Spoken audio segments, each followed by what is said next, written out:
Sinabi sa akin ni John. Hindi, sirain mo. Ha? Huwag na gunting. Hindi na kailangan ng gunting. Hindi dyan, dito.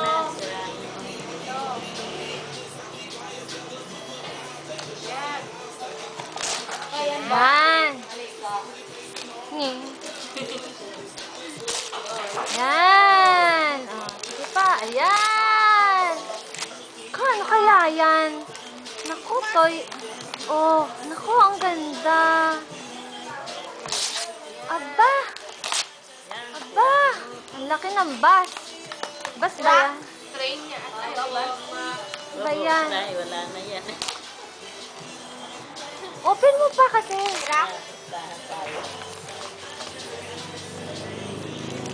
Ano, half day. Oh. Half day, buong pa yan. O, pakita mo kay mami. Wow! Galing yan kanino? Kay Sam. Oh. Okay na. O, pakita mo kay daddy. Sabi mo, daddy, oh. Oh, pakita mo. Ano? Oh, daddy.